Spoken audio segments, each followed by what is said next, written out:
awombe ala foka ala barkada musmi samuluda kadu makuluda musaminde ko baw jalatike bayi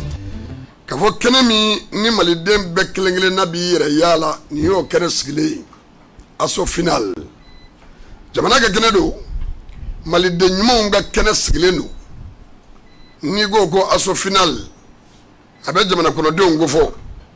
ni go aso final abe agli jaga bo joru charlew abo kofo aso final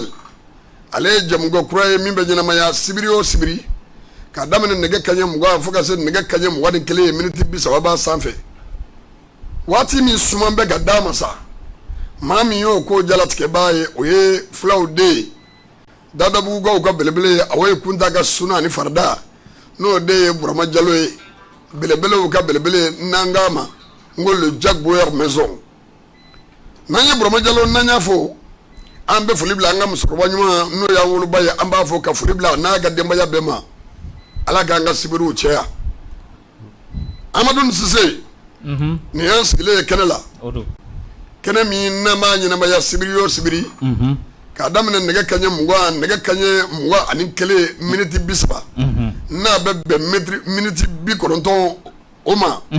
abebe ler kele ani minute bisba ma anwoni omna onsigi on ta bedo o de la on ta befo minun ba bedo amba folde mako expert manyem faso donyi faso domnu ga agli jaga bogono wati dola komnu jora mo agli fe semaine gono ama skoka an fena ga contribution e mi faso ga baskila faso ga agli nyumala o di malidewma malidemnu be jamana kono malidemnu be jamana koka o lambe folo ka alafo o kaka ala min be ka andala blabi anamba de sama o ganyo soro ka ala info ala min ni ma shiga jurutala ka ala info ka ala wala nyuman don sebati waydo flananta lilla nale min ga dom no de kay ka ba fo ala ka barka nanya ala fo ka ala wala nyuman don on be sila ga chidon folo anaga chidon laba no ya ko tigi Muhammadu Gisa ne mabaye na sala belebele ga ka to barga moy mwana ama ngo bismillahir rahmanir rahim alhamdulillahi rabbil alamin jombe amina jombe juro mina anga be yira masa jabarula abe fura bale de bulu jombe nyon toro sono sise e ga sini atene Omar bulu ne Omar ga sini te bulu brama jelo mi anga nyemaye ale mena anga sini ta le bulu anga lafiya be ala de bulu me nyina me yakono jonge ke oroi ka ke latika joy fanfa jamana ka basgi jamana ba yere soro chuga mina o agilna anga nga yokono o kene na yosi yere wolo kenadu yere don kenadu me jamana joli kenadu ala yere ko amba le tanun don me machine ala manyoyi me ale ko ka le doni o be damne faso doni na sigatala aso final on dede on be aglina mindi ayo lame ne minge kunu nganto ma ne bina mi fo ye bi jamana ngona bi ayo mine chen o de be laba sigatala o de la nango ngo aso final mali dem so mana chema be kelengele na bi yere ye jamunga mi ngono ni ya kene skile no ye yere wolo ya kene skile o de la anyi wole bla ankar ba chema ma me kene anta nyana ma ya fiu kasoro amande me baw fo ni go bisfm sera yoro labi on gele fangate me jama farale nyonga o de fanga be bisfm go o de la on be ala fo ka ala wala nyundo ka ala yin bargada ka foli bla belbele ma no ya bange baw ye amasa no ya faw anan baw ye ambu fo ko wala nyundo nanye foli bla an fakoro anan bakoro ma ambu fo ko wala nyundo anta siga an fa nan baw fulla sise jamana medda ma domina jamana ngati mine aya anda bina do babu mina no e faragolo nyana jey yawnde 72 abega doni ngele min kama na folo mi kasabi min be balontana bi wallahi o doni ngele kama 72 war kun dalaw me faso me ib me barake balonta faso e ka tani duskule parce que jamana ga kuna wolo o ye ka koyi o de la man ka mbo amu fo o fo ka sengu fo nakaka katimole ga belebe ala ga lasana ma ga lasana n'an ye belebele n'an y'a fɔ k'a barikada k'a barikada kunun na k'a barikada bila Lansana Keita Asan Kulubali ka suna ani farida Kungo Seri Kulubali ka kalanden laturu ladon bɛ morikɛ min bolo Ala y'a sɔn kɔlɔsi la kɔlɔsi min n'a jaabi n b'a ye ale de ko Ala tɔgɔ dɔɔni dɔrɔn de bɛ jɔn bolo a bɛɛ bɛ Ala in de bolo min dira ale ma wari ɲini k'a sɔrɔ ale fana tɛna kɛ jagokun ye ka maliyɛnw tɔɔrɔ n'a ye dɔɔni min b'ale bolo n'a bɛ se ka min k'a badenw ɲɛ a b'o kɛ Ala yɛrɛ jaati kama ne ko n ko Tingolakaw ka belebele a barika a barika ka foli bila an lamɛnnikɛ jamakulu bɛɛ ma fɛn fɛn kulo b'an na nin waati in na n'an ye Lansana Keita n'a badenw fo Asan Kulubali ka suna ni farida an bɛ Ala ka bayi maaw ka bayi bayiba an b'a fo k'a waleɲuman dɔn n'an ye foli bila bayiba ma nin waati la an bɛ foli bila a ka suna ni farida n'o y'a furumuso ye an bɛ mun na Banakabugukaw ka dangele an b'a fo nin waati in na bayiba kulo b'an na Banakabugu la an b'a fɔ Mairie de district kɔnɔ ka bayiba n'a ka denbaya bɛ fo ko bon week-end le repère la sapologie ni cɛba in bɛ barisa labɛn y'a ta ye dɛ ne ma da la ni gindo ni n kɔni bɛ mas ta dɔn mas kɔni bɛ ka bayiba ka parler cogo de suɲɛ mais ma da la ni gindo fana tɛ k'a kɔrɔkɛ ladege i yɛrɛ dun bayiba ta ye bayiba bɛ versi minnu don a karavati b'a kana a chemise b'a kana a montre siri n b'a tigɛ la sisan an ma se bayiba ma fɔlɔ koyi an kɔni bɛ k'an sen da bayiba sennɔ la anw bɛ ka na dɔɔni n'an ye bayiba n'an y'a fɔ an bɛ Aliyu Badara Nana Kase CNT kɔnɔ an b'a n'a ka denbaya bɛɛ fo n'an ye foli bila Aliyu Badara Nana Kase n'an y'a fo an bɛ foli bila min ye an bɛ fɔnba la Batance ka foli bila an kanubaw Docteur Cham Musa Kulubali Baldebrek an bɛ foli bila Muna Sherifu foli b'a ye an ka musokɔrɔba kanubaga dogolen foli bɔ nin bɛɛ ye n'an ye foli bila o ma an bɛ boli ka don Canada Sori Lezina Amanu belebele a sigiyɔrɔ bɛn bɛ Canada ma maliyɛn den don a ka wulikajɔ ka bon kosɛbɛ Mali ko in na an bɛ Sori Lezina Amanu an b'a fo ka foli bila min ye Sumayila Dabo ye ale bɛ Italie ka foli bila n yɛrɛ balimamuso ani n dɔgɔmuso an bɛ foli bila Banjugu Jara ale furumuso Banjugu ye ale ye n dɔgɔkɛ ye n dɔgɔnin ye n dɔgɔnin furu Adama Jalo o furu cɛ o ye Ala ka Jakarija ye an bɛ Jakarija an b'a fo nin waati la n'an ye foli bila Jakarija ma an bɛ foli bila an dɔgɔnin n'o fana ye Lagare ninnu bɛɛ sigiyɔrɔ bɛn bɛ Espagne ma an bɛ foli bila o bɛɛ ma n'an donna Paris kɔnɔ an bɛ Yakuba Togola le grand frère national ka foli bila min ye Adama Sise Bamako yan sa an bɛ sigi ka Docteur Gindo a bɛ kɛnɛ kɔnɔ min ye Jamtane Ibrahima Jamtane Ibe le maréchal n t'a dɔn général de don ou bien sisan maréchal de don dɛ Laji fana don Laji don jamu a jumɛn de don général Jamutane bɛ kɛnɛ kɔnɔ min ye Docteur Gindo ye waati ni kunkurunin maaw bɛna ye parce que an bɛna na babu fɔlɔ min ta ni Ala jɛra n'a ye a b'a ka hakilina ta don o la mais min ye n'an donna politique kɔnɔ Gindo wele bila an b'a ma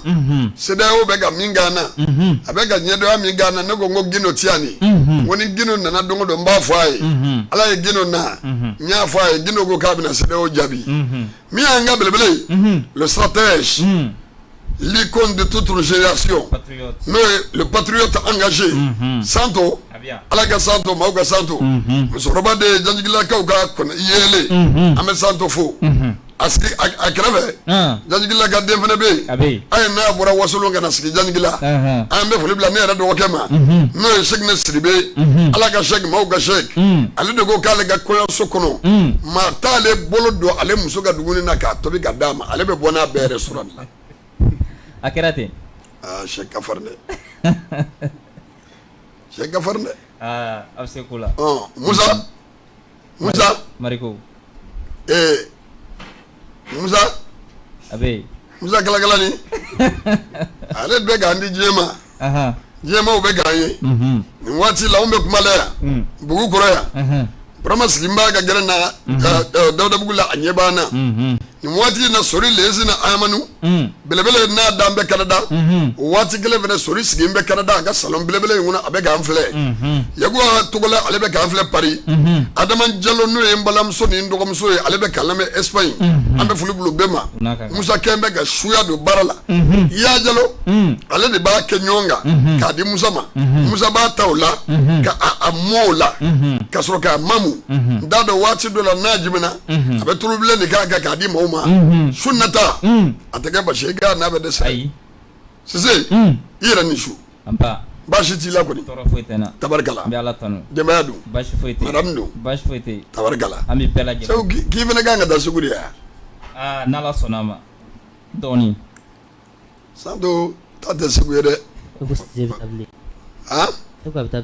ay abeni asomnendo 26 domna 6 ans ay mais fem beni abeni jeno be mablu ni ameta ibe ouais DG ngagilla don mbore ga duska shula sa doni mbora la ay ko ni badju soro nani maza anya biye du soro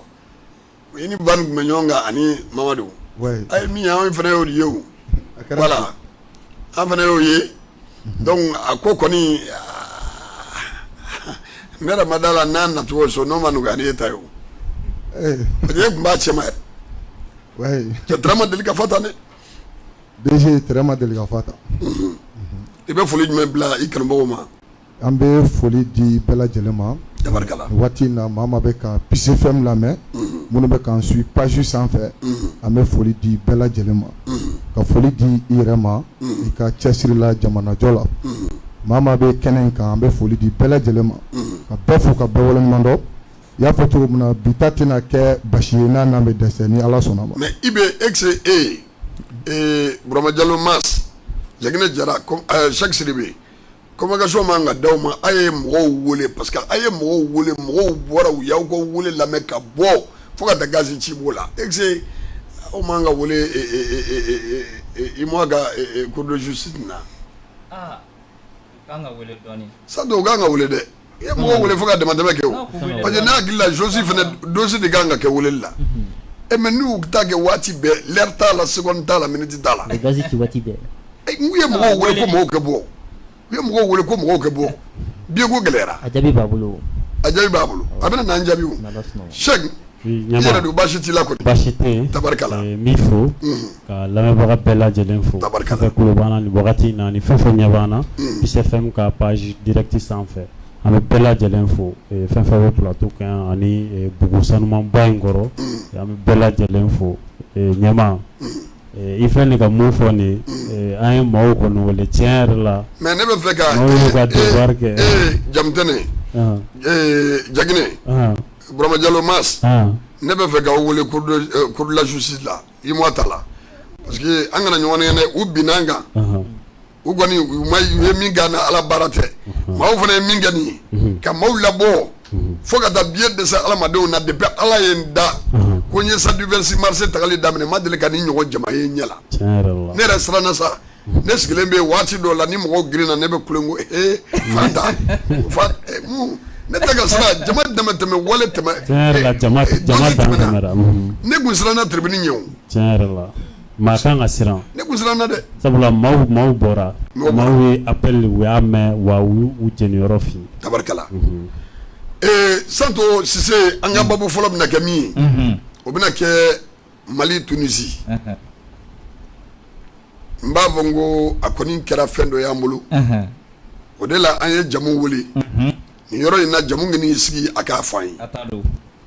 jamu ye min kɛ kunun mun y'an se nin dusukasi in ma fo ka taa kɛ an ka défenseur kɛ dɛsɛ ka ballon tan k'a bila kɛrɛfɛ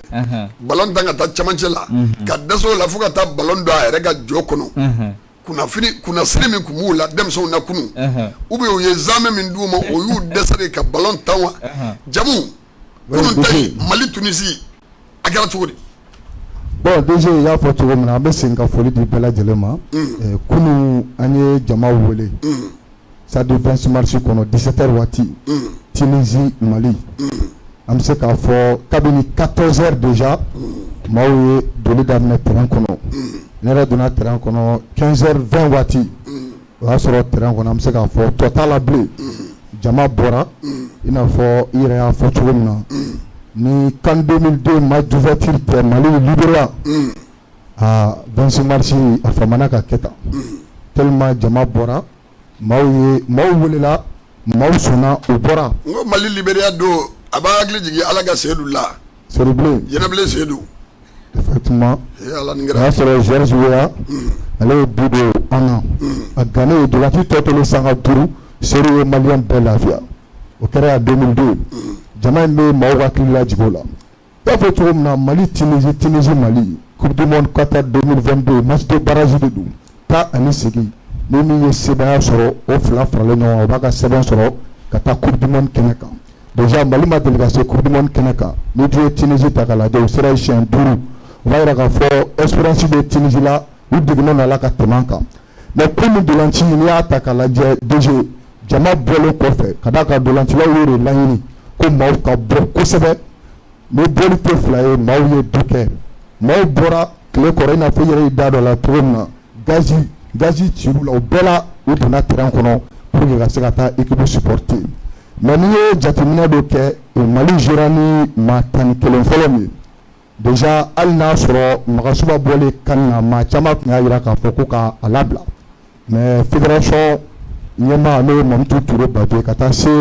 fédération maa tɔw ma a tɔgɔ duman tɛ mɔgɔw da bi dɛ voilà ka taa se fédération maa tɔw ma ne yɛrɛ kɔrɔkɛ don mais Babi ye nege tɛ mɔgɔw la bi dɛ an kana ɲɔgɔn nɛgɛ bon an bɛna don babu kɔnɔ kuma min bɛ ka fɔ oui Babi ye tɔgɔ duman t'a la dɛ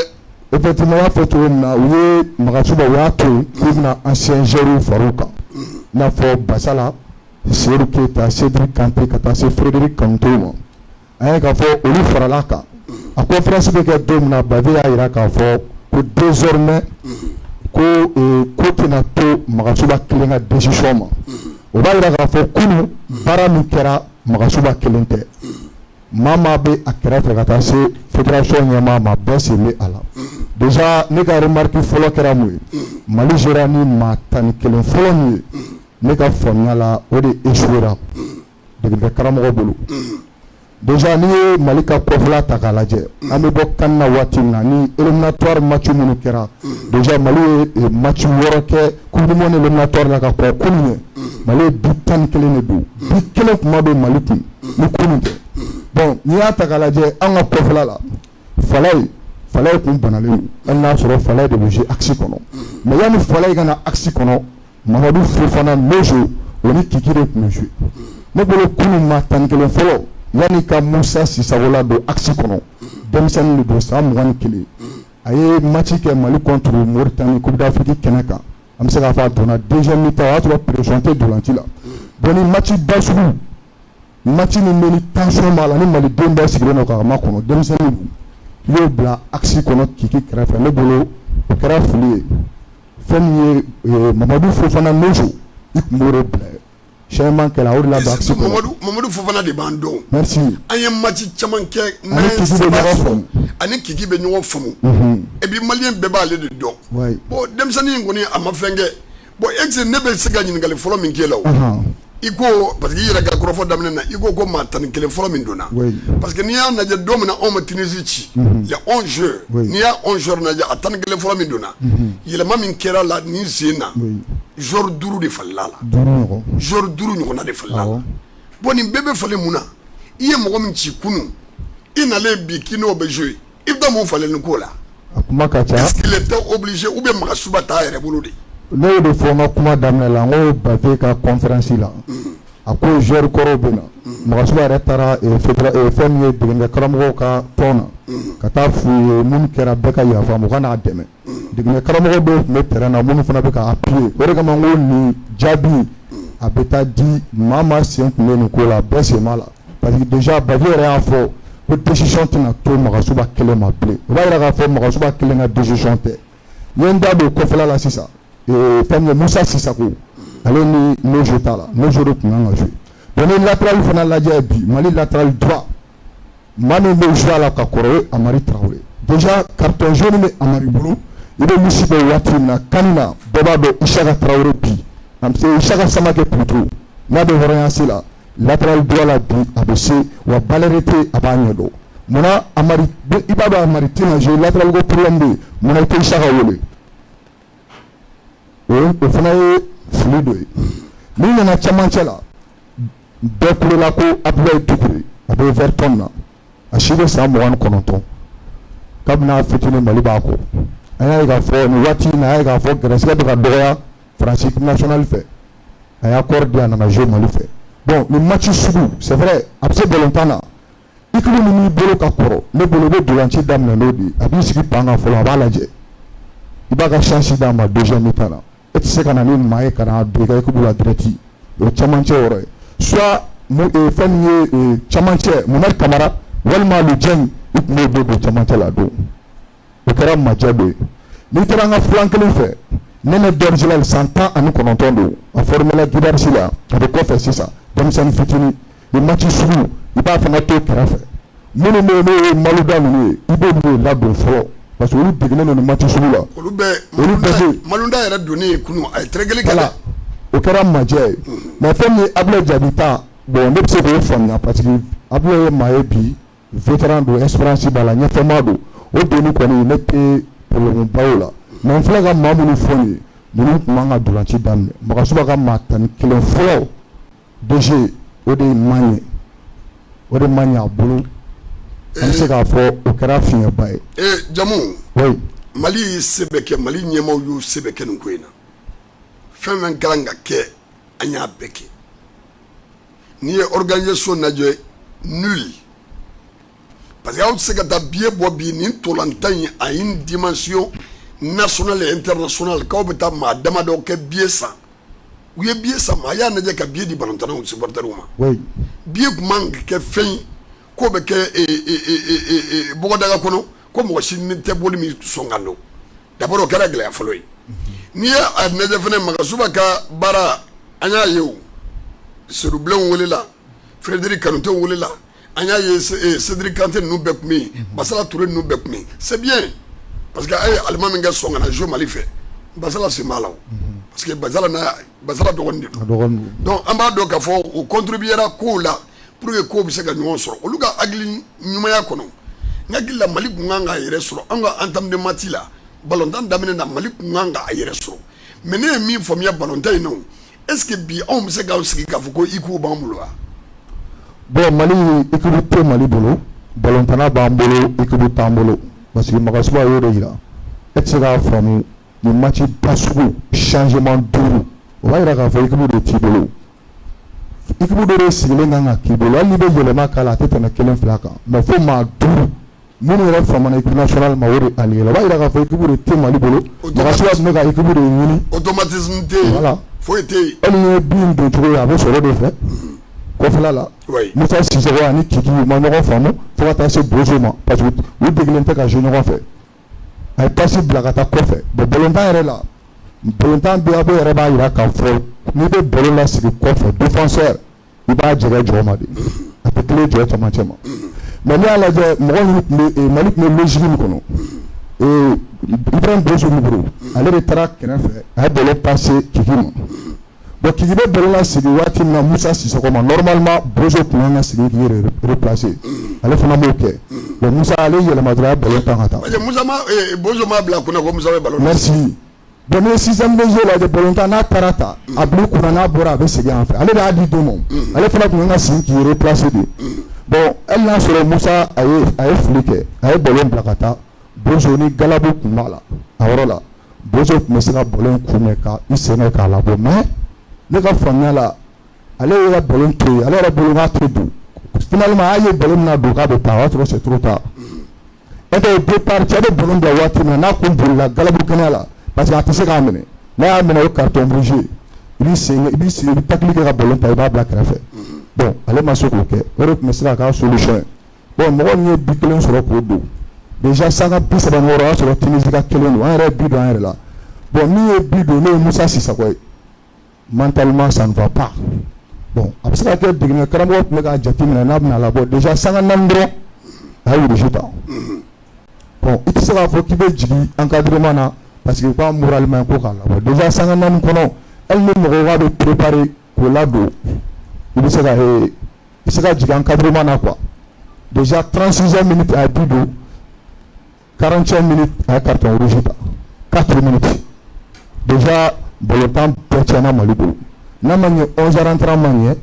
Bido na Ankou, carton Fanatara, Pétiana. Il faut qu'on gagne Fomoye.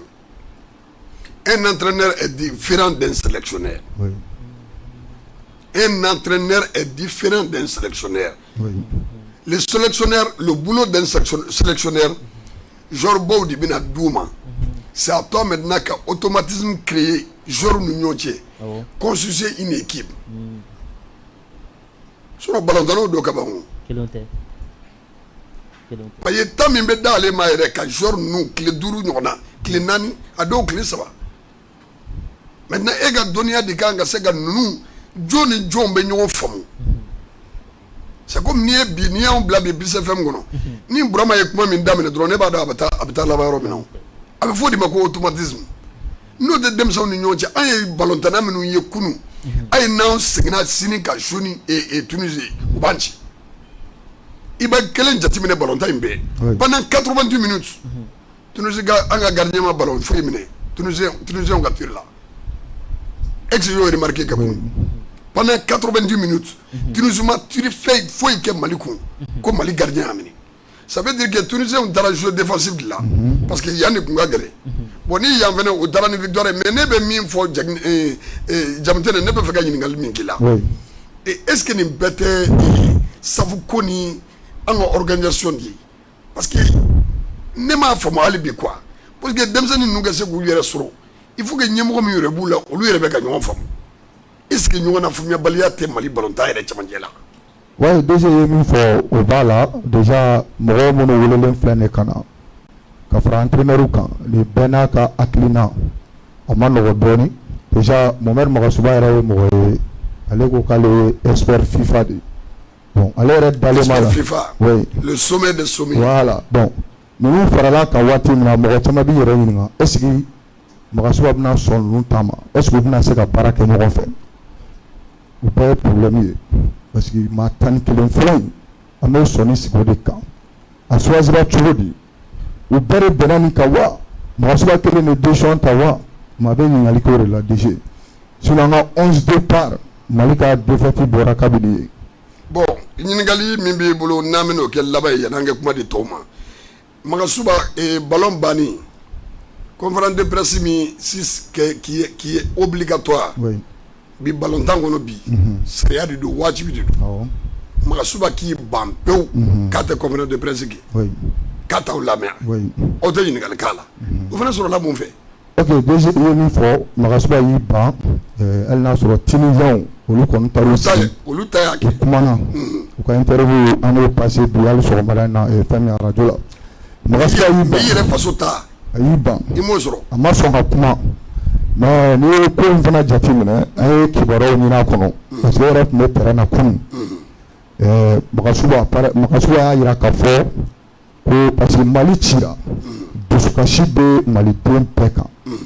magasuba rap me woro mena kun ni nya di mado ma ba kenen ni magasuba ni body analyser ako comprendre presse mena ke ko fani sécurité ko faut la sécurité matrafa pour aller kana parce que sirani no jini me fédération kono je tara ira la ka fo ko tout est OK pour sécurité be o bela magasuba maçon parce que pour sécurité bon na sécurité kuma fo woro de la ne be tiandi amaworo parce que kunu on fait me terrain jama de kunde finitu de kunde mais sécurité kunde na tian fo ni supporteru supporteru mo ni na fanta ka kunu ba ke el match ba no digna ta kono bon na ho sécurité ko ka sera no de déjà ne te digala parce que kunu sécurité kunde terrain finitu kunde mais sécurité to ba mana ka do mais anga ñongo fere ñi ngade parce que o yoroni e sisi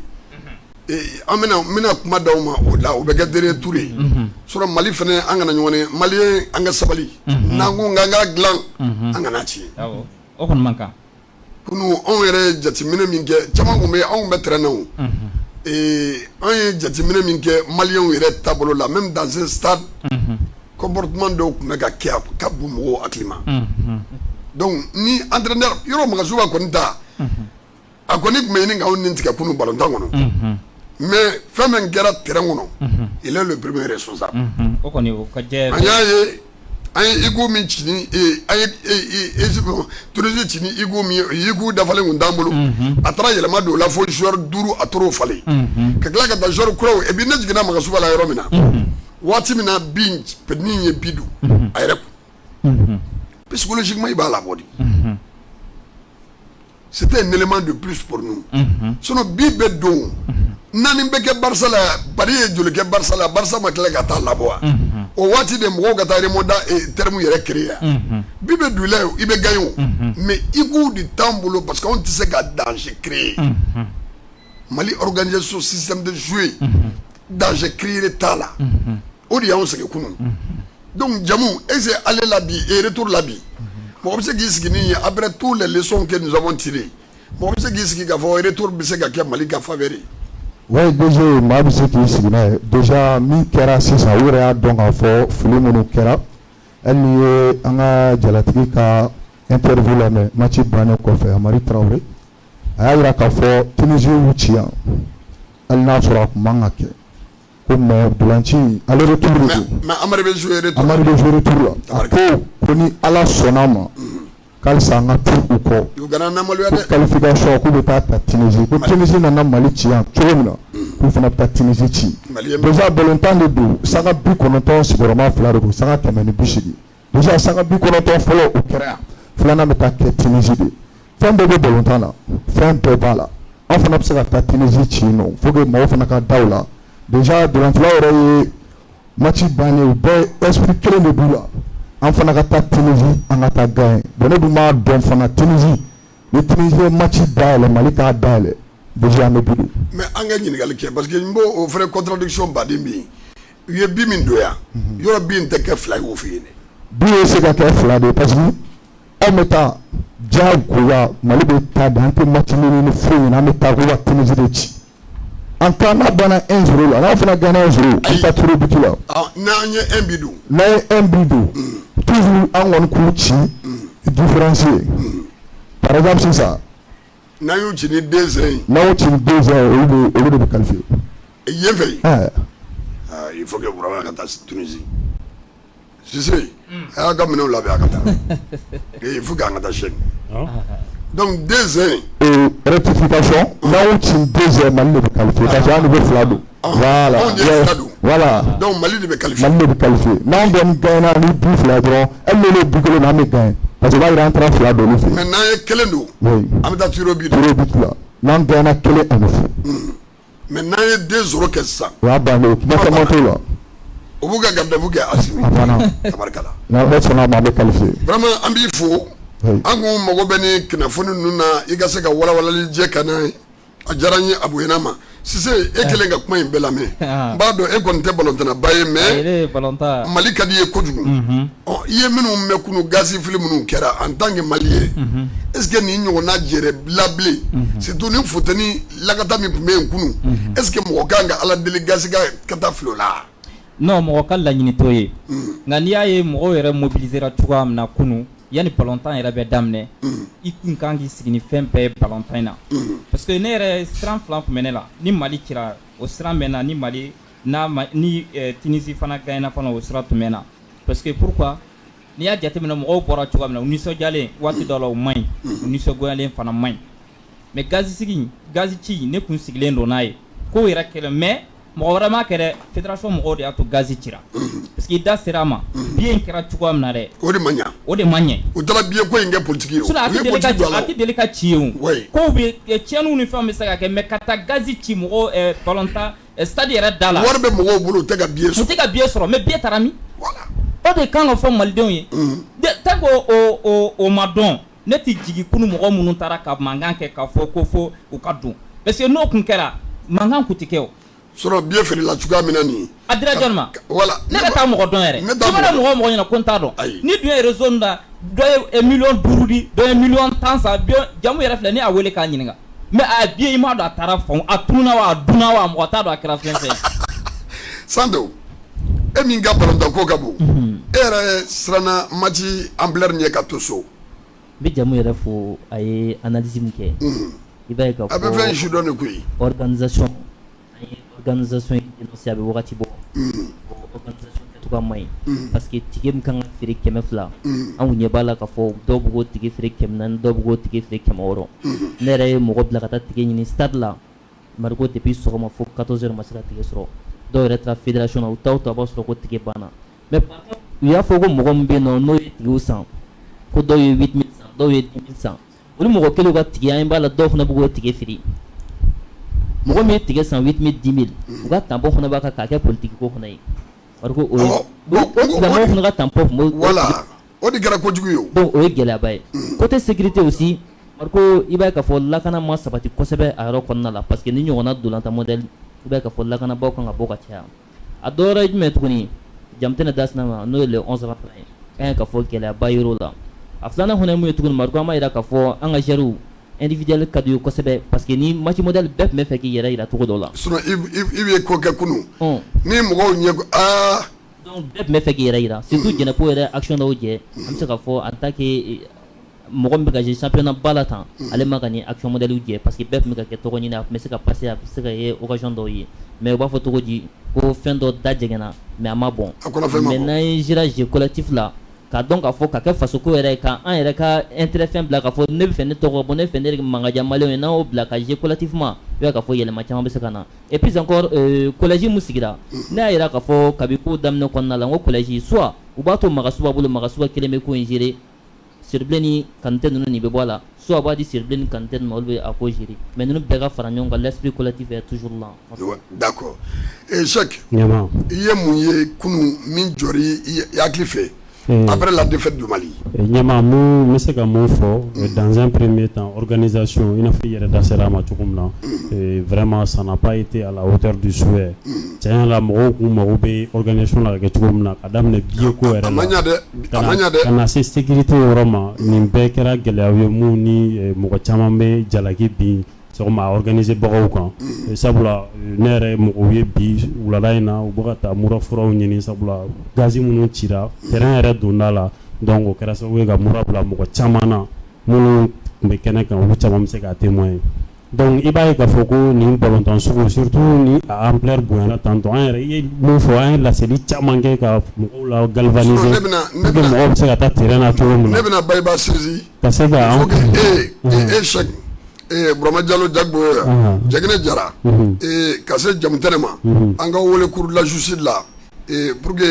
a y'an wele an bɔra an ma billet fɛnɛ sɔrɔ o fɛnɛ kɛra problème ye dɛ tiɲɛ yɛrɛ la billet ko a kɛra fɛn dɔ ye mɔgɔw bɛ se ka fɔ ko sécurisation sabula ne yɛrɛ dalen don a la k'a fɔ an bɛ wagati min na i ko sisan mɔgɔw bɛ i b'a sɔrɔ billet camanba b'u bolo u ka so an bɛ wagati min na malgré que match banna sabula u ye billet ninnu mɔgɔ dɔw y'a garder u bolo k'u b'a feere wari caman na mɔgɔw ma a ma se ka feere sabula an tilala ka laseli kɛ tuguni k'a fɔ lakanabagaw la averti k'a f'u ɲɛna ko mɔgɔ minɛra k'a fɔ k'u bɛ billet feere da caman na mɔgɔw ma 200 billet k'o feere 1000 na u k'o tigi minɛ k'a don bɛrɛ la donc maintenant o bɛ kɛ sababu ye mɔgɔ caman siranna minnu bɛ fɛ ka billet feere ni u ye billet sɔrɔ togo sugu dɔw la donc maintenant u b'a dɔn billet caman bɛ sɔrɔ dɔw bolo yɛrɛ jusqu'à présent donc o kɛra sababu ye mɔgɔ caman ma se ka billet sɔrɔ donc à quelques heures du match a fɔra ko billet banna alors que billet dun a camanba kun bɔlen don donc i b'a ye mɔgɔ caman ne yɛrɛ bɛ mɔgɔ caman dɔn minnu fana ko k'olu donna ka sɔrɔ u ma billet ta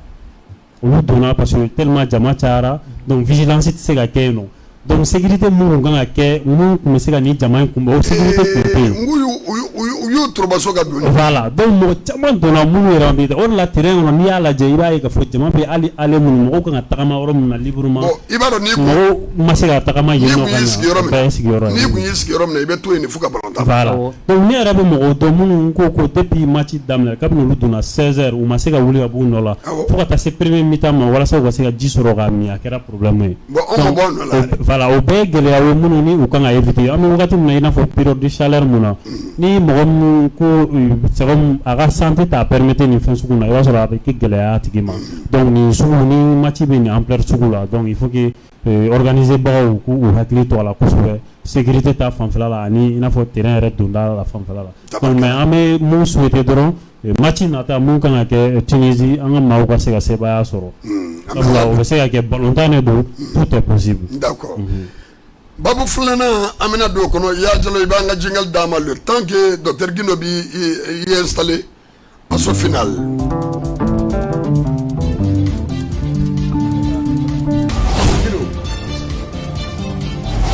L'assaut final. L'assaut final. L'assaut final. L'assaut final. L'assaut final. Muni jora au aklife dogo kunkono.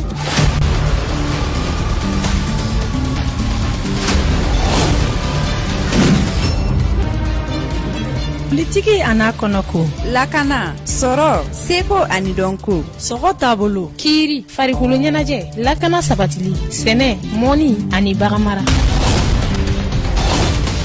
L'assaut final. Awo, jamukan kura a ka radio mandi sanfɛ. Wa a bɛ sigi aw ye samedi o samedi k'a daminɛ nɛgɛ kanɲɛ 20 na ka taa bila 21 o mana tɛmɛ ni sanga 30 ye. L'assaut final. L'assaut final. L'assaut final. Umar Mariko n'a ka invité bɛ kɛnɛ dayɛlɛ aw ye.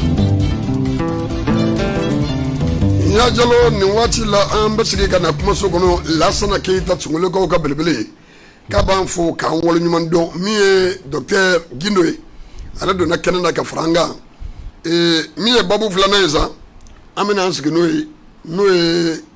Mali ani CEDEAO bɛ ɲɔgɔn na sanction ko min na ni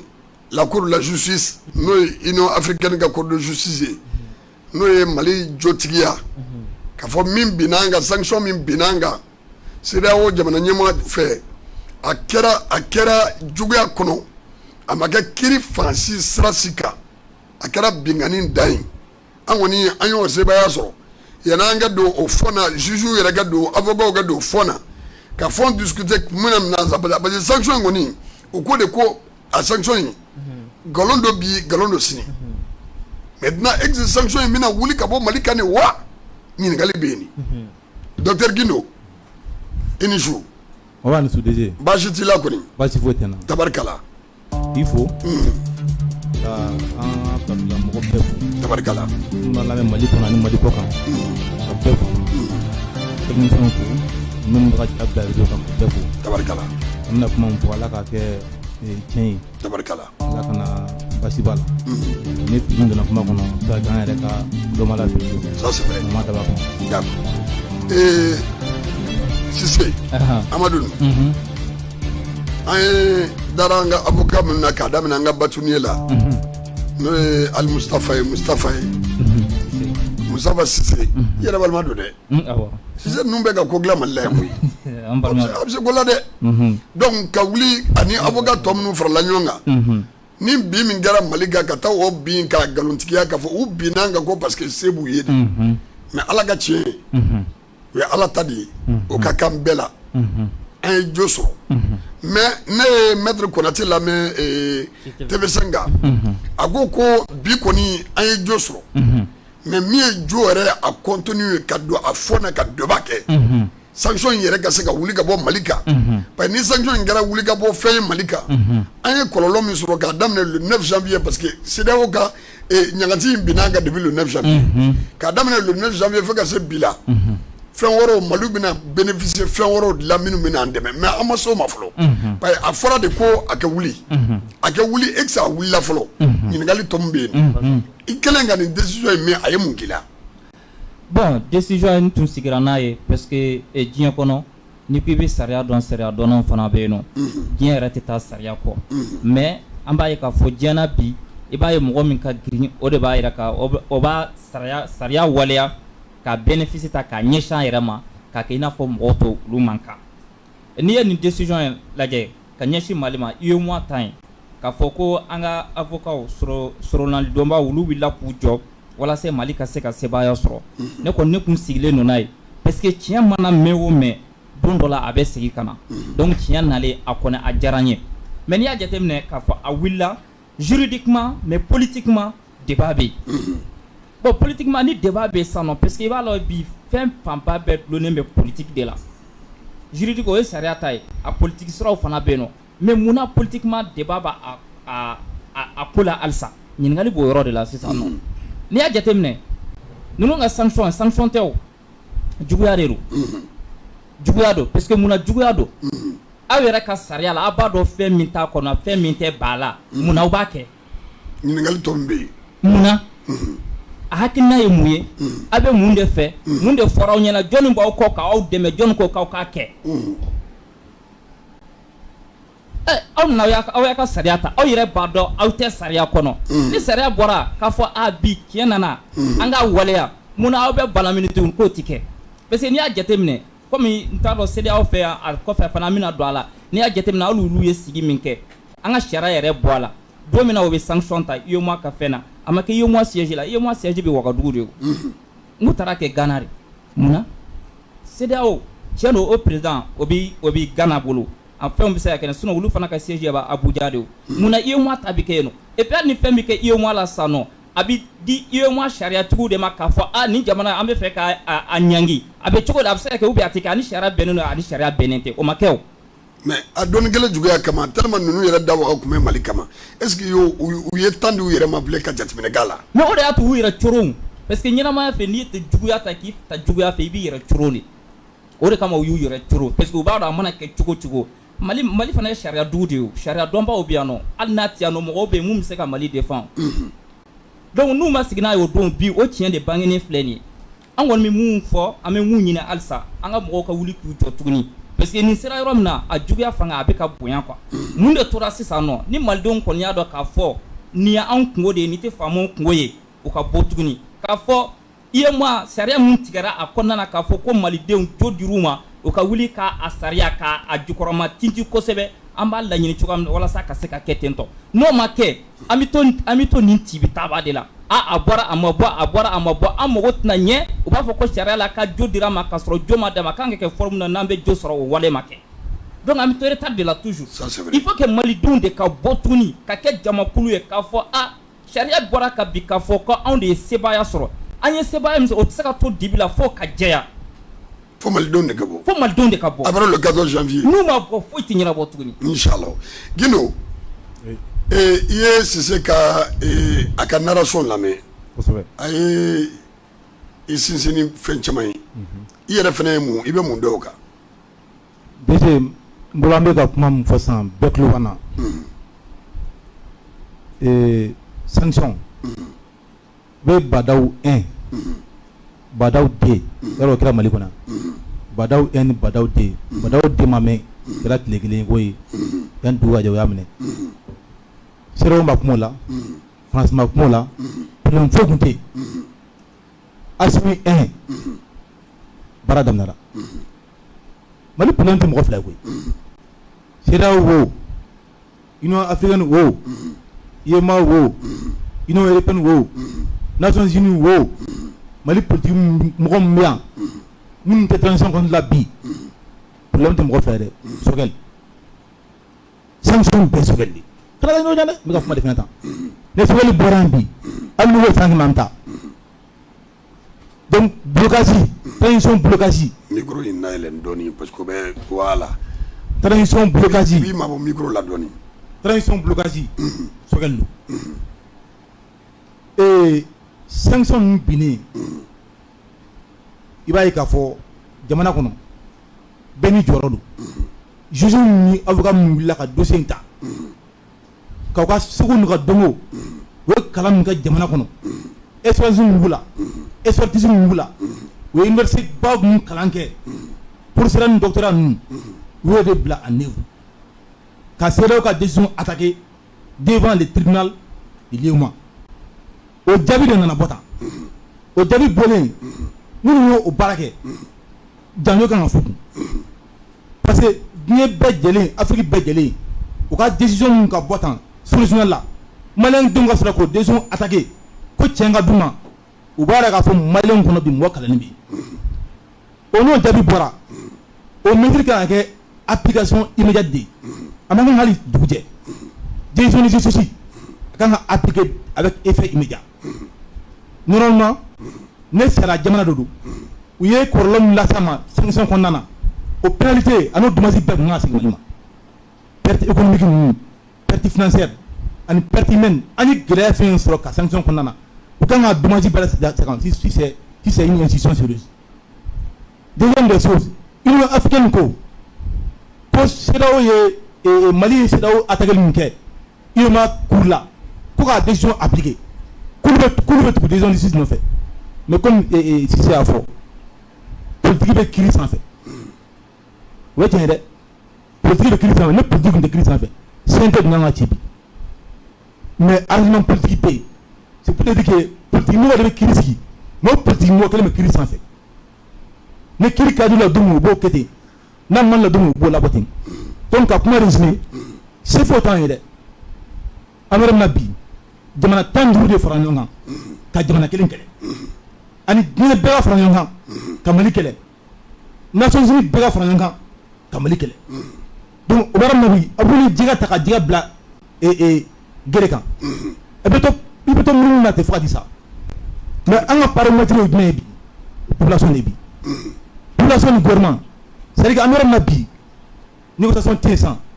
Mali soit an bɛ don CEDEAO kɔnɔ ou an bɛ bɔ a kɔnɔ parce que ni gouvernement nana to minnu na tan u bɛ ka taa an bɛ CEDEAO kɔnɔ an tɛ ka ɲɛ sɔrɔ population na bɔ kɔ dɛ solution kelen min bɛ yen bi n'u ma sɔn an ka décision appliquée Mali Assimi bɛ bɔ ka kuma de jama la Assimi bɛ kuma il fait un discours de la nation a bɛ disposition kura ta k'a fɔ jamana kɔnɔdenw ɲɛna bin kɛra an kan maintenant ne kɔni bɛ fɛ ka consultation de lancer classe politique ni société civile la an yɛrɛ ka bɔli la au niveau de la CEDEAO o de kan ka kɛ bi n'o kɛra bi ni maliyɛnw y'u ka version d'a ma k'a fɔ u sɔnna ka taa bi classe politique dans sa majorité la société civile dans sa majorité diaspora dans sa majorité la presse tout le monde et si la majorité est dégagée en ce moment les présidents est obligé de se plier à la décision du peuple on reste où on se plie à la décision de la CEDEAO soit on met tout CEDEAO kɔnɔ an bɛ sɔn o ta ma ou an bɛ bɔ n'an tora kɔnɔ tan cogo la tan nɔ dans 2 mois c'est fini pour le Mali on ne peut pas supporter. Santo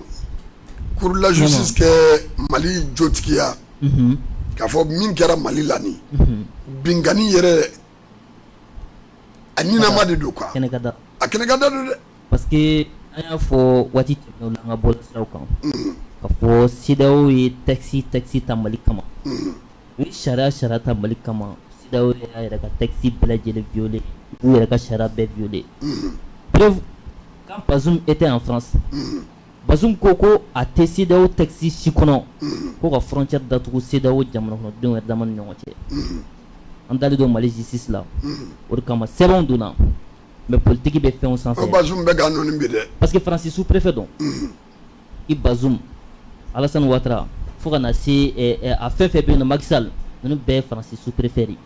Faransi sous-préfet ninnu tɛ dɔwɛrɛ la o ye Faransi ka baara de ye Faransi ka baara tɛ dɔwɛrɛ ka se ka i ka jamana fɛn bɛɛ lajɛlen tɔnɔ k'a ta ka di Faransi ma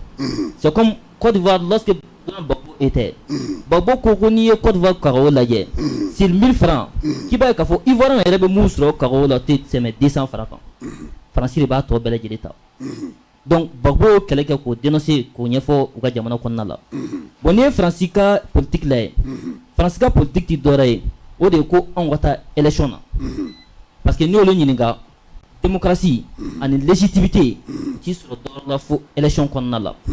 k'a sɔrɔ n'i ye élection lajɛ ka anw yɛrɛ ka problème lajɛ an ka problème tɛ élection ye fɔlɔ parce que n'i y'an ka problème lajɛ n'o ye Afrique ye Afrique kɔnɔna la n'i taara Burkina en 2015 Burkina ye élection kɛ a élection musaka bɛnna miliyari 30 de ma mais a miliyari 30 san damadɔni kɔnɔna la président tun bɛ yen nɔ o ka fanga binna donc ce qui veut dire que miliyari 30 mun fɛnna o miliyari 30 kɛra fu ye alors que n'i taara Burkina yɛrɛ dugu kɔnɔna la i b'a ye k'a fɔ jiko bɛ mɔgɔw la courant ko bɛ mɔgɔw la e bɛ se k'a faamuya cogo di jamana min kɔnɔ Burkina yen nɔ sɔrɔsiw mɔgɔ 2 bɛ jɛ marifa kelen na a bɛ taa miliyari 30 de ka taa élection na n'i taara République démocratique du Congo Congo ka élection na u ye miliyari 300 ani dɔɔni de don u ka élection na mais miliyari 300 ani dɔɔni n'i y'a lajɛ gɛlɛya min bɛ Congo i tɛ se ka d'a la i bɛ ka deuxième tour la i bɛ ka ye miliyari 50 de don élection présidentielle ni législative la waati kelen na mɔgɔ bɛ kule la ko jiko b'u la mɔgɔ bɛ kule la ko courant ko b'u la mɔgɔ bɛ kule la ko dialyse tɛ an ka hôpitaliw la donc an ka gɛlɛya tɛ élection ye n'i ye Mali lajɛ i b'a ye k'a fɔ gɛlɛyaba de tun bɛ Mali kɔnɔ an bɛ fɛ bi armée bɛ ka baara min kɛ u ka tɛmɛ n'o baara ye ka se ka an ka jamana lafiya parce que u nalen bi cɛ dugu dama min bilala ka ca ni dugu 1000 ani kɔ ye marifa dama min nana ka ca ni marifa 2000 ani dɔɔni bi marifa jamana tun dajira de o de kama ne y'a fɔ dɔ ɲɛna bi o tigi ko ne ma ko gɛlɛya bɛ jamana in kɔnɔ ne ko e tɛ se k'a faamuya ne Mali département de la guerre il va sur a budget ko 500 millions au département in konna la ministre nana marko nana sur 800 millions de jurube au département la yoram budget 500 millions ko kan baraka ni nana sur 800 millions de jurubu la mais jamana bisa katanya to jola amta mu election la France be fait droit angata election parce que olu ka sika nuko mo sigi al saka jamana daji parce que nous ko mo sigi anga fem bele jele no formation be duma va et vient à cadre tout comme no be don tout comme na kana Mali ko na boke mais ma fie na bi kabi Mali autorité nana ministre al nuye bude bo uga jamana ko na kana abu be vérifier al nuye malo de boka ke boro ko na kana na digina Mali ko na be vérifier kabi Mali autorité nana faut des études faire à vérifier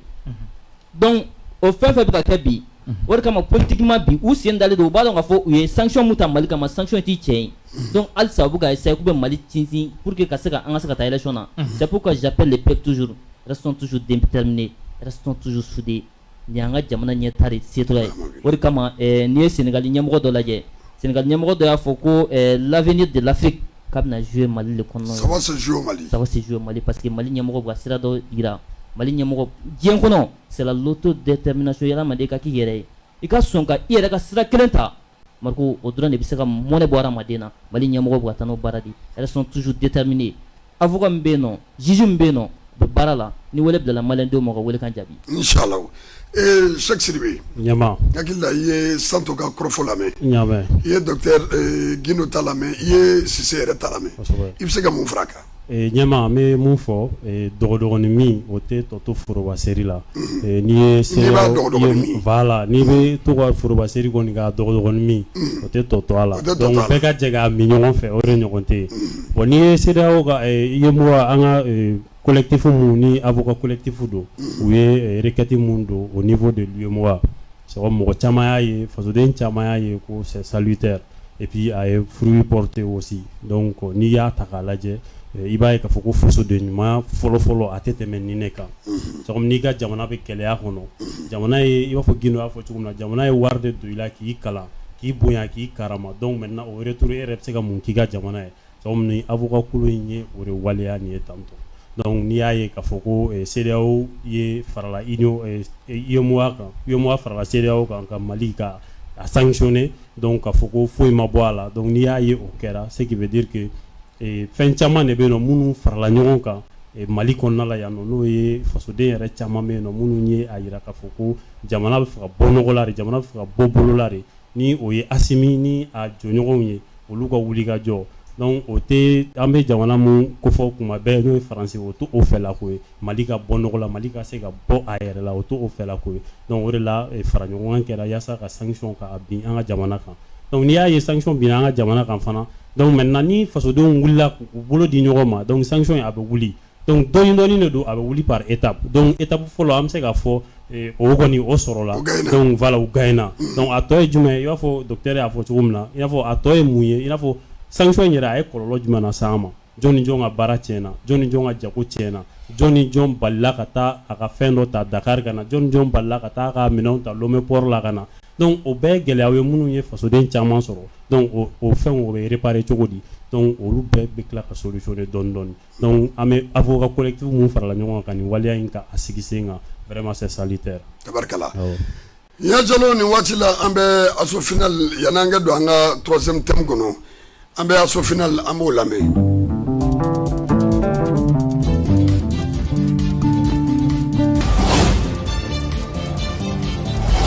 L'assaut final. L'assaut final. L'assaut final. L'assaut final. L'assaut final. Muni jora au akili fɛ dɔgɔkun kɔnɔ.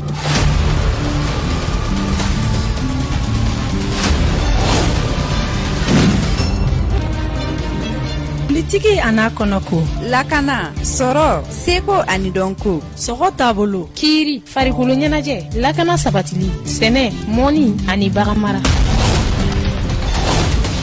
L'assaut final. Awo, jamukan kura a ka radio Mandi sanfɛ. Wa a bɛ sigi aw ye samedi o samedi k'a daminɛ nɛgɛ kanɲɛ 20 na ka taa bila 21 o mana tɛmɛ ni sanga 30 ye. L'assaut final. L'assaut final. L'assaut final. Umar Mariko n'a ka invité bɛ kɛnɛ dayɛlɛ aw ye. Yajalo tabarkala sese an bɛ don kɔrɔfɔ sabanan kɔnɔ. Awɔ an bɛ don la. Kɔrɔfɔ sabanan ye min ye. O ye kun ye sommet extraordinaire ni. Ko extraordinaire. Koba o ye maa belebele wele. O kun ye farafinna cɛ belebele wele. Surtout dengu bɛ minnu ka jamana kɔnɔ bi. Wele kun bilara Laginɛ ma. Wele kun bilara Burukina ma. Wele kun bilara Mali ɲɛmɔgɔ président ma. Mais tellement ko yɛrɛ yanga bonyana Mali kɔ fo ka mɔgɔ ɲinɛ Laginɛ ta ni Burukina ta kɔ. Mais Mali ta in Asimi welele Asimi jamana kɔnɔdenw dɔw y'a yira ko Asimi tɛ taa bi a tɛ taa sini. Sise e yɛrɛ en tant que journaliste n'i kun ye ɲininka o ni ɲɔgɔn najɛ parce que déjà que CEDEAO ka ciden bɔra an fɛ yan o ma bɔ terrain na ka tarata sɔrɔ an n'o ye min fɔ ɲɔgɔn ye an y'an fɛlɛw f'o ye an wele kun bilen k'an ka taa ɲɔgɔn najɛ yɛrɛ la Asimi taali kɛ wajibi ye fo jamana kɔnɔdenw ka taa bɔ k'a fɔ k'u ka président tɛ taa e yɛrɛ bolo an kun kan ka se nin bɛɛ ma. An kun man ka s'a ma mais minnu ko k'a kana taa n'a kun ko k'a bɛ taa ne yɛrɛ kun bɛ taa jɔ aéroport sira la fɔlɔ. E kun t'i jɔ aéroport sira la ka mobili ɲɛ. Awɔ munna a tɛ taa munna a bɛ taa a tɛ taa munna a bɛ taa e m'a ye u ka communiqué la u ye mun fɔ ko k'olu dusukun kami-kaminen don ko Hasimi k'a ma se ka ye kɛnɛ kɔnɔna na walasa olu ka laɲini ye mun ye olu k'o k'a la o y'o de sɛbɛn. Olu ka laɲini kun ye fɛn dɔ de ye olu k'o kɛ Asimi na. Olu k'o kɛ Hasimi na. N'u dusukun kami-kaminen don la o kɛ sa. Bon u ka laɲini de kun y'o ye Hasimi duwawu b'i kɔ an ma se ka fɛrɛ i ma an kun hakili la nin kɛnɛ na an bɛ se k'i sɔrɔ mun ka di an ye an b'o k'i la. Donc fɛn dɔ de kun labɛnnen don. Fɛn caman labɛnnen b'u fɛ parce que u ye kuma min fɔ a la u ko Hasimi k'a ma nali min kɛ kɛnɛ kɔnɔna na ko o ma diya olu ye ko barisa olu kun bɛna kuma Mali ka gɛlɛyaw de kan ni Hasimi kun bɛ o b'a to n'olu kumana gɛlɛya kan gɛlɛya bɛ se ka ban u y'o de fɔ. Mais o Cisse Asimi ko parce que Asimi dabaliya a ye proposition kɛ dɛ. Asimi m'a fɔ a da la ten k'a tɛ taa a ko fɔlɔ k'a bɛ n'u bɛ se ka conférence in kɛ sommet in kɛ vidéo conférence ye a bɛ participer o la a nana fɔ la k'o tɛ bɛn Asimi s'est fait représenter par le ministre des affaires étrangères et puis Abdoulaye Maïga n'o ye an ka porte-parole ka mɔgɔ wɛrɛ d'a kan n'o ye Sogɛli yɛrɛ kɛrɛfɛ ministre délégué dɔ ye k'olu bɛna wuli bi ka taa Asimi jɔyɔrɔ fa u ko in dabɔlen don u jamanakuntigi dama de ma maa ye kibaruya dɔ sɔrɔ kɔsan na min b'o kuma fana nkalontigiya parce que an y'a ye jamanakuntigi dɔw bɛ olu ma taa olu ma taa Ɲamaku o ma taa Ɲamaku ma taa maa y'a ye Ɲamaku yɛrɛ dugu wɛrɛ maaw fana bɛ yen olu y'u ka ministre gansanw de bila ka taa dɔw yɛrɛ y'u ka ambassadeurs de bila ka taa mais munna an taw ma accepter jamana wɛrɛ ta acceptera. N b'a f'i ɲɛna ko agenda dɔ tun b'u bolo wa. Non mais expert aw bɛ yeli kɛ ko ne m'a dɔn Burama tun bɛ a bɛ kogo de sanfɛ wa ou bien a kun yɛlɛla fenêtre de la sen na cɛ a ye nin kelen ni ye. Non agenda de tun b'u bolo a ko jɛlen a dalen kɛnɛ kan k'u bɛna a maamu k'a kɛ cogoya wɛrɛ la sinon u ka laɲini t'o ye o janfa tun b'u kɔnɔ a janfa duwawu minnu kɛra la o duwawu de minɛna janfa a yɛrɛ kɛra. Mais Macron fana tun ma content dɛ. A tɛ se ka content o a ka laɲini ma sabati o ou bien m'a ye Ɲamaku ma taa a taara munna a ma taa a kun kan ka kɛ nin kɛnɛ ɲɔgɔnna de y'a ka kɛnɛ ye o parce que c'est décision sale fɛn fɛn ale de b'a ta ale tɔgɔ b'a ko bɛɛ la dɛ ale b'a fɛn bɛɛ la munna a ma taa depuis a y'a mɛn ko Hasimi k'a tɛ taa a banana o u t'o fɔ mɔgɔw ɲɛna o ayi il est malade u t'o fɔ a man kɛnɛ o mais u tɛ fɔ mɔgɔ si ɲɛna o ko dogolen tɛ mɔgɔw la a dogolen don donc nun agenda wɛrɛ de tun b'u bolo o ka diya maliyɛnw ye bi passe k'a fɔ ko nin ko agenda dɔ tun b'u bolo agenda caché dɔ tun b'u bolo agenda a ma se ka sira sɔrɔ. Tabarikala Gindo i yɛrɛ tulo bɛ Cisse ta ninnu na dɛ wele bilalen ko sommet extraordinaire an yɛrɛ bolo sa n ko nin bɛna kɛ suspension ko kuma banni Asimi taara o Asimi ma taa o parce que an ye jo dɔ sɔrɔ kaban n'o ye o ko tiɲɛ tigɛra u bɛ se ka fɛn fɛn kɛ Mali la o ye sanction ninnu de ye o frontières bɛ datugu an ka minɛnw tɛ tɛmɛ a donna ta a bɔra ta sinon n'u tɛ se ka dɔ wɛrɛ kɛ Mali la o maa nana ye fana a y'u kun gɛn bɛ k'o min k'u ka kɛlɛkɛ bere a yirala ko o man ɲi k'o bɛnna Mali kan sisan sigi ka fɔ min bɛna kɛ nin o fana jigi kun b'a kan ko Assimi bɛna u ni Assimi bɛ sigi ka kuma Assimi ma na jamana kɔnɔdenw ko k'a tɛ taa Assimi tabaliya in e ye mun faamuya a la e yɛrɛ kun jɛlen don n'a ye a kana taa. Bon ne bolo ne yɛrɛ kɛra ni mɔgɔ 5 tun bɛ réseau kan minnu y'a bila fɔlɔ ne bɛ mɔgɔ 5nan na. Ko a kana taa. Ni communiqué sɔrɔ yanni communiqué jaabi yɛrɛ ka publier ne y'a publier n ka page kan ka fɔ ne tun tɛ fɛ Assimi ka taa. Ça veut dire que Assimi tagali fɛn dɔ tun bɛ yen. Or malien kun na bi quoi. Malien ɲɛ la bi. Mais ne bɛ fɛn kelen min fɛ na CEDEAO ka nin action planifiée. Fɛn fila don. U ye France 24 ni RFI mun suspend. O de y'an kungo gɛlɛya. Sinon Goodluck Jonathan na to Bamakɔ yan. Agenda min tun b'a bolo o ye 16-18 mois de. Yani sanction kun ka na kan an ka France 24 ni RFI kun suspend. Décision kun bɛ fo 16-18 mois de la. Mali kun bɛ 24 mois la. Problème tɛ yen. Mais RFI ni France 24 suspend o kɔfɛ an ka ko bɛɛ donna ɲɔgɔn na. Ça c'est le premier élément fɔlɔ parce que n'i bɛ analyse kɛ i bɛ jɔn sigi min poser k'a fɔ u ye nin acte poser kun jumɛn kama. Deuxième des choses Assimi kan ka voyager don jumɛn o don kun ye don jumɛn o ye waati jumɛn ye mun de tun bɛ jamana kɔnɔ. Le 25 mars. 25 mars. Politique mɔgɔw labɛnnen don. O date politique historique ye. Quel que soit Alpha acte fɛn min posera le 25 mars kɔnɔ c'est historique parce que transition ye ban le 25 mars. Transition ban le 25 mars. Le 25 mars maliyɛnw kamana gan don balontan na.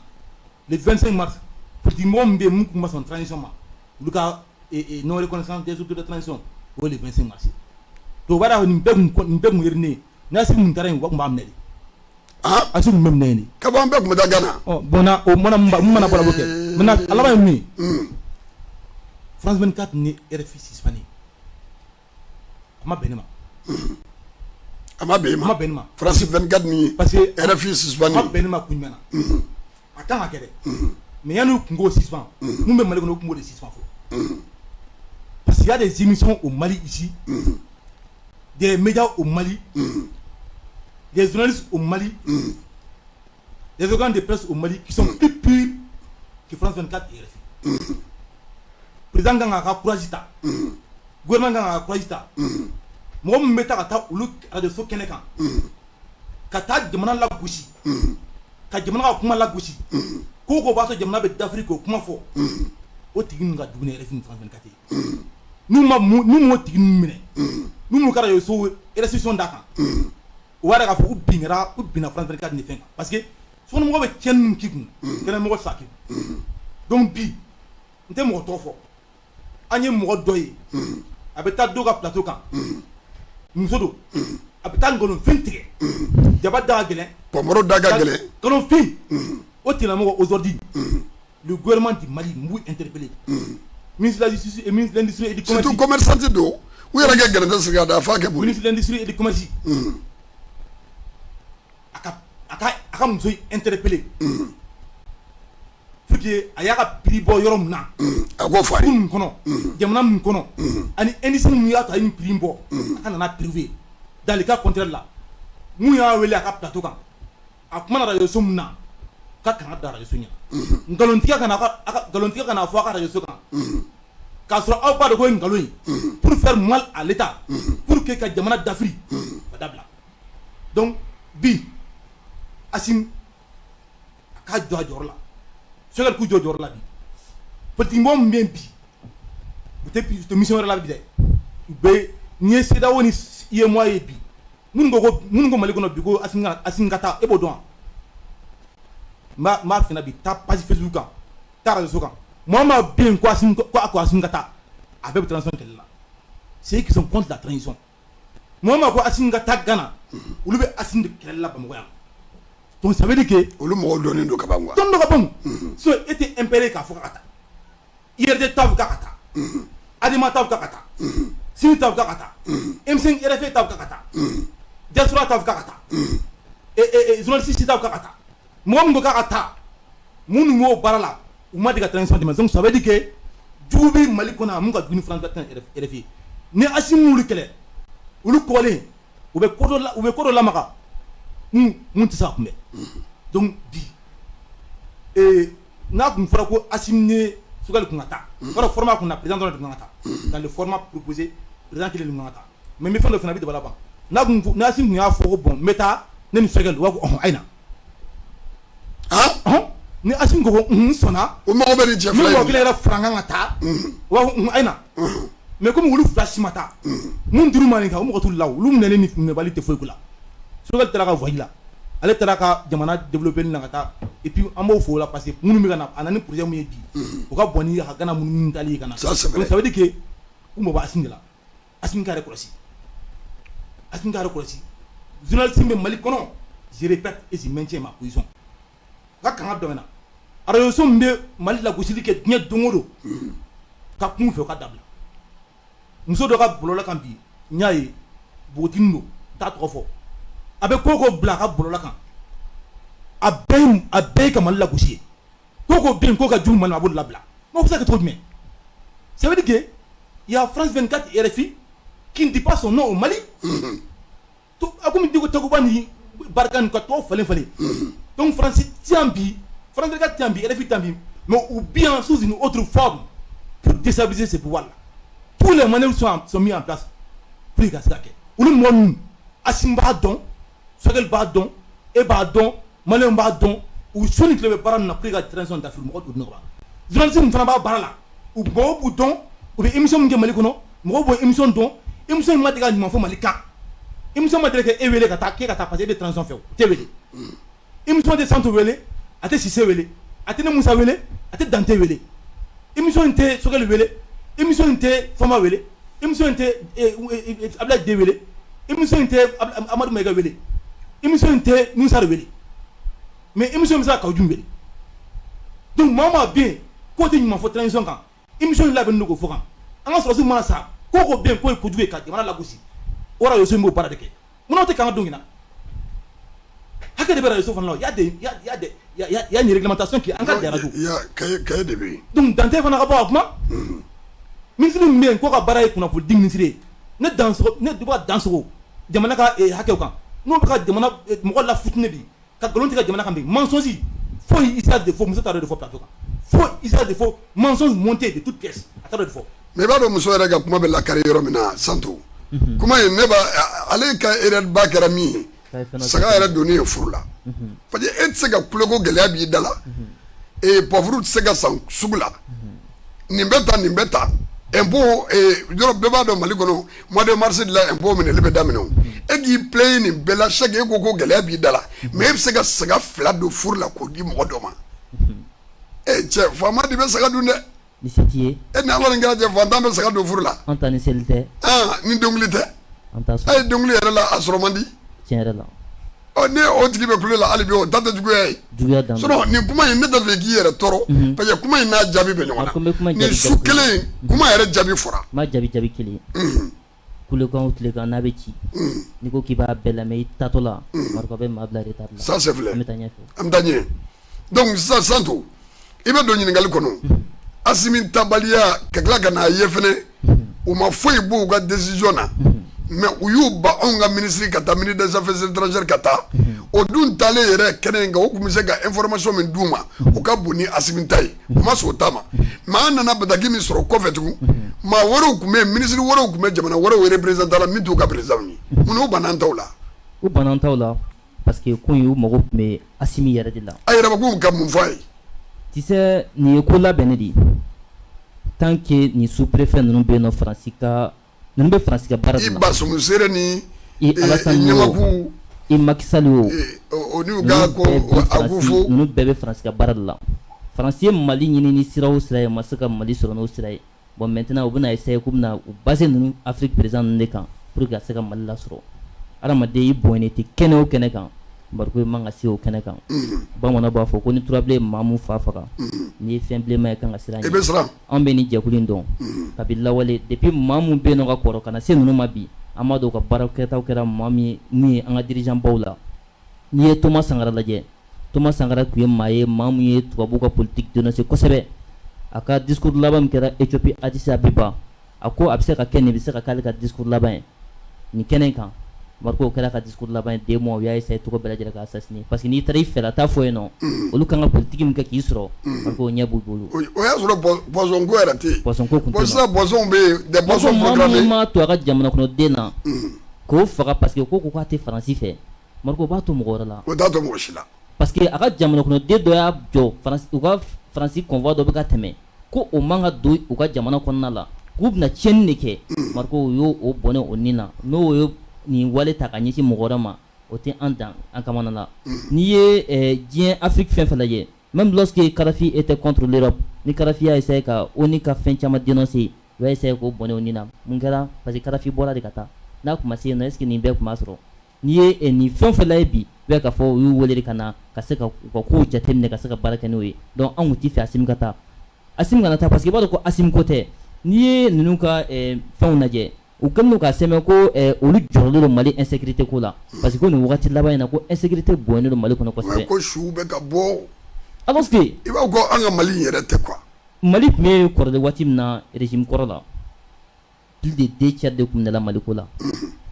k'i se Badiangara a ka gɛlɛn k'i se Korobi a ka gɛlɛn mais ni bi alhamdulilayi e bɛ se ka voyager ka taa Korobi i bɛ se ka voyager ka taa Badiangara bi lafiya kɔnɔna la bi ala ninnu sabuya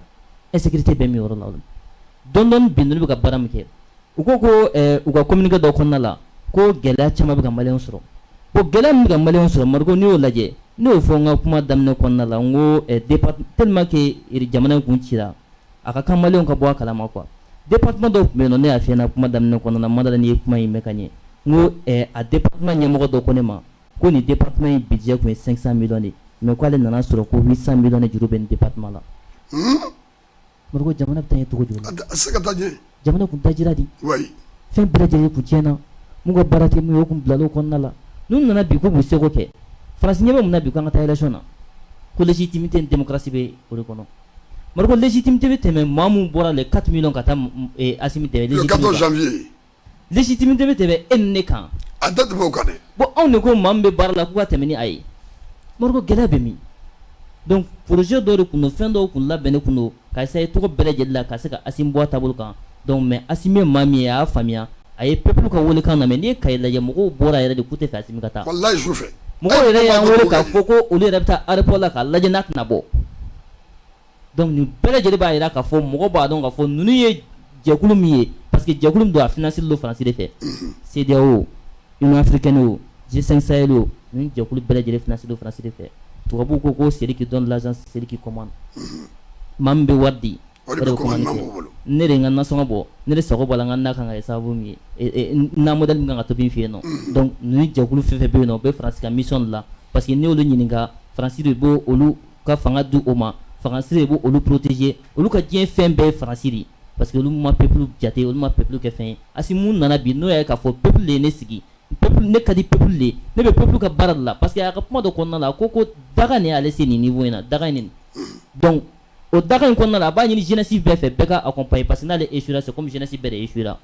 parce que bɛɛ de kan k'i yɛrɛ ye nin fanga in kɔnɔna la fanga kun burujara fanga kun tiɲɛna fanga kun kɛra fɛn dɔ ye mɔgɔ yɛrɛ tun bɛ ɲugu kuma dɔ la i yɛrɛ tun tɛ se k'i disi gosi ni maliyɛn ye tellement que o tun ye maliyɛnya buruja cogo ni modèle mun na donc bi bi in na an bɛ se ka fɛn o ka waso ni o bɛɛ lajɛlen ye n'a fɔra ko dɔw nana k'a fɔ ko Assimi yɛrɛ ma gɛlɛya yɛrɛ a ko a bɛ se ka kɛ par visioconférence ni o man di aw ye n bɛ n ka ministre damadɔni bila ministre 4 aw yɛrɛ bila ka taa 4 ministre des affaires étrangères ka tila ka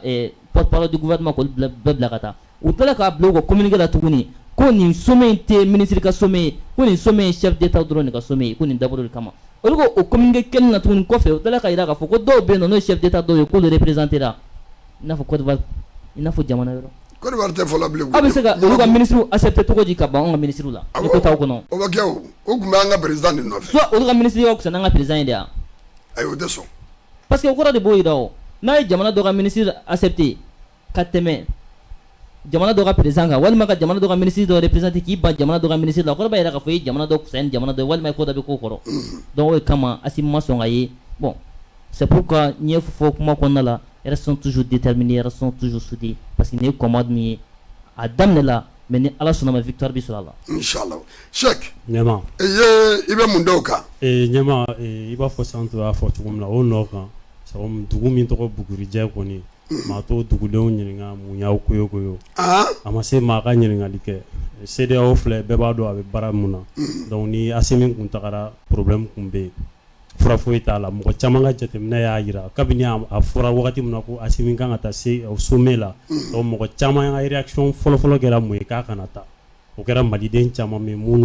minnu ye yeli kɛ olu ko a ka na taga donc enfin a yɛrɛ fana a décidé ko a tɛ taa ça veut dire que a ye fasodenw lamɛn donc maintenant ni a ma ɲa ko a kɛra ten n'i ye CEDEAO ka nin sommet in yɛrɛ lajɛ i b'a ye k'a fɔ ko depuis Assimi ka tagali bɔra a ma u ye sommet yɛrɛ u y'a bâcler dɔrɔn k'a bila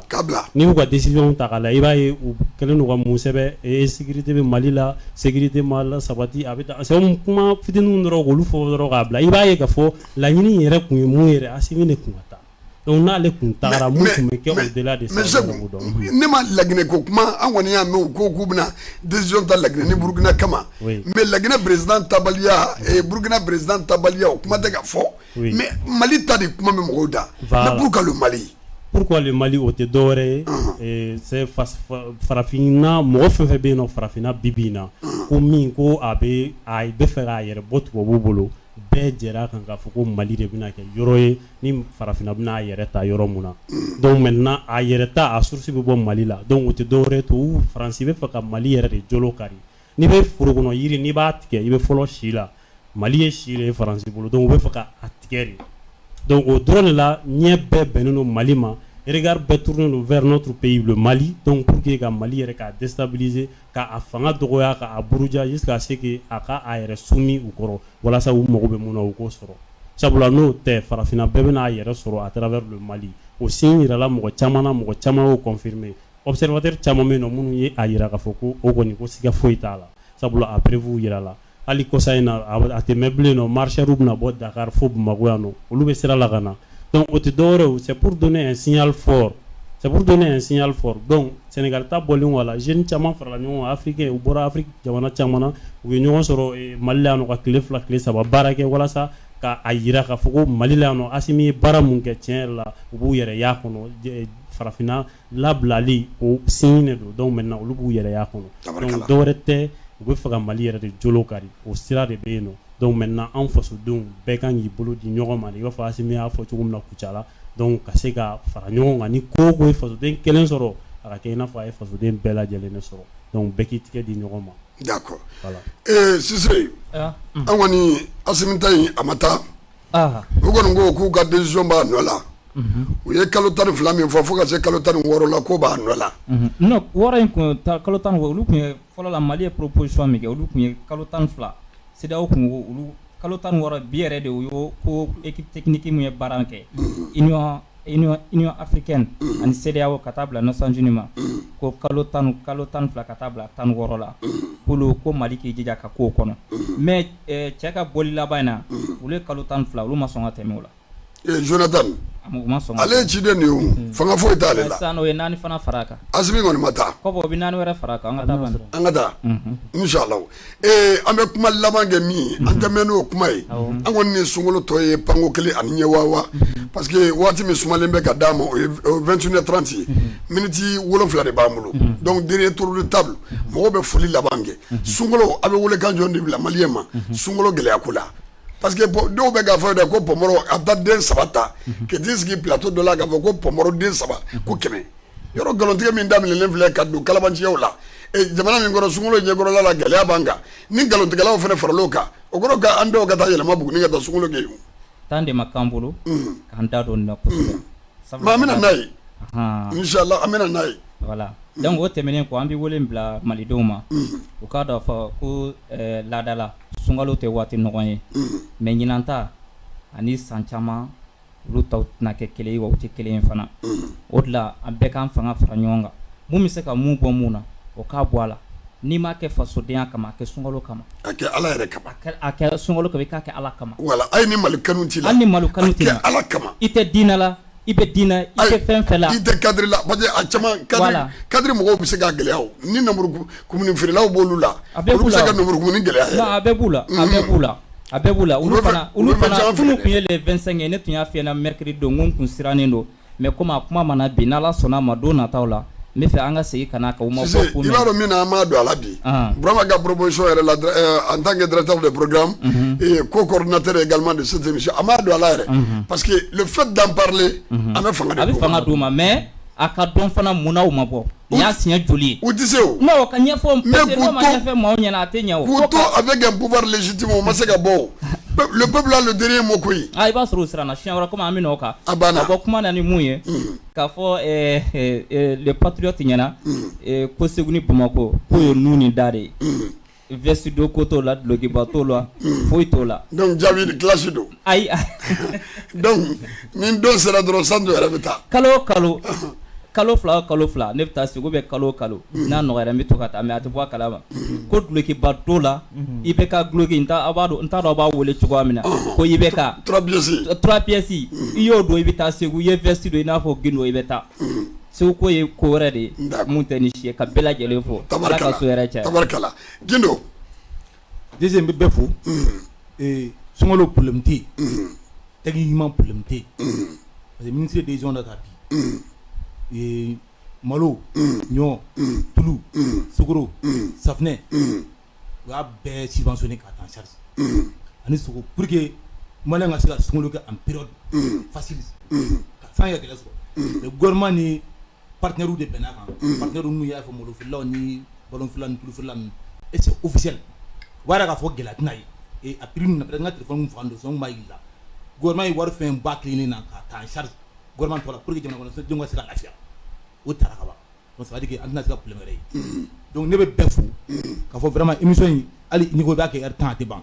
mais émission mana kɛ cogo o cogo a bɛ suma ka bɛn waati dɔ de ye ça c'est vrai minnu y'a lamɛn ne bolo u ye kuma caman sɔrɔ u ye faamuya caman sɔrɔ an ma se ka fana mun bɛɛ fana fɔ bi émission ka taa don o don dɔ bɛ yen donc an bɛ caman fɔ a la an b'a fɔ n'ala sɔnna maliyɛn k'u hakili sigi transition a bɛ taa hɛrɛ la mais n bɛ kuma kelen de fɔ gouvernement ɲɛna yanni n ka bɔ kuma la u ko kalo 24 calendrier électoral k'a bɔ ka di mɔgɔ ma a banna élection bɛ kɛ dun premier tour deuxième tour communal législatif k'a bɔ ka jira n na dɔrɔn a kalo 24 ka bɛn ni kalo 22 ye u fana ka fɛn dɔ bɔ dɔrɔn mɔgɔ k'o ye mais u fana ka ko jateminɛ dɛ ayi a bɛ gérer k'o kɛ Santo kuma laban ɲɛma fɛn min ye baloko taasira fan ye miniti kelen kɔnɔ an m'a yira k'a fɔ i b'a dɔn problème min don waati dɔw la maliyɛn dɔw bɛ yen nɔ u b'u profiter citation de fɛ kuma caman na mun prix tɛ mun ye k'o yɛlɛ donc o ye gɛlɛya dɔ ye a filanan min ye jamana ɲɛmɔgɔ fana k'a lajɛ fɛnw monopole kana kɛ mɔgɔ kelen fana bolo o de kɛra problème ye parce que i b'a sɔrɔ a y'an ka balontan ko ye gɛlɛya don ne la ka taa u ka kasow kɛ biyew kan donc ainsi de suite olu ye fɛn ye mun ye gɛlɛyaba ye a sabanan min ye jamana ɲɛmɔgɔ n'u ma ye o contrôle daminɛ parce que an b'a ye k'a fɔ o tun ka jigin détaillant de fɛ yen nɔ mais u k'a lajɛ kabi import export parce que i b'a sɔrɔ olu b'a di prix dɔw ma grossistes ma grossistes fana b'a di prix dɔw ma demi grossistes ma fo kana se détaillant ma i b'a sɔrɔ grossistes kuma dɔ la o ni demi grossistes fana ka prix ye kelen olu fana b'o prix kelen k'o feere détaillant ma o détaillant fana obligé don anw ye consommateur ye k'a feere anw ma o prix kelen na parce que i tɛ se ka fɛn san 100 ka tila ka fɔ i bɛ taa feere 90 donc o ye problème ye u b'a daminɛ depuis import export mɔgɔ mun bɛ na n'a ye k'a lajɛ ka contrôle daminɛ nɔ ka na se grossistes ma ani demi grossistes tant que i ma a daminɛ yen nɔ n'i jiginna ka na détaillant yɔrɔ la bɛɛ k'a fɔ i bɛ gɛlɛyaba sɔrɔ i mago bɛ jaabi min na o tɛ sɔrɔ donc an bɛ foli di lamɛnbaa bɛɛ ma natɔla an b'a développer inchallah Cheikh ɲama kuma laban n bɛ mun fɔ dɔrɔn k'a fɔ commerçant ye sɛgɛn fɛn fɛn bɛ yen nɔ ko mun ye grossiste o demi grossiste o sɛgɛn bɛɛ k'a dɔn k'a fɔ sunkalo ye gɛlɛya kalo ye donc olu de b'a gɛlɛya fana kuma caman na donc o tɛ dɔwɛrɛ ye sɛgɛn caman bɛ yen u bɛ gɛlɛya se mɔgɔw ma ka tila ka taa dɛbɛnw ni tapiw san ka taa n'a ye misiri la donc ça ne sert à rien voilà misiri aran fɔlɔ don ou bien ka mɔgɔ dɔw bila ka taa hiji la ka dɔw bila ka taa umra la donc ça ne sert à rien nafa foyi t'a la alors k'i bɛ ka mɔgɔw labalo gɛlɛya i bɛ ka mɔgɔw labalo gɛlɛya kɔnɔ donc maintenant u ko o faamu sɛgɛn bɛɛ ka fɛn sɔngɔ nɔgɔya donc fasodenw ye sunkalo ye kalo min a kan ka kɛ nɔgɔya kalo de donc a kana kɛ gɛlɛya kalo ye mɔgɔw ma tabarikala bɛɛ lajɛlen fo ka bɛɛ wale ɲuman na k'i yɛrɛ fo kosɛbɛ merci bien docteur ko a bɛ lamɛnni la dɛ Ya Jalo an bɛ Seydou docteur Seydou Omar Cissé an b'a fɔ nin waati la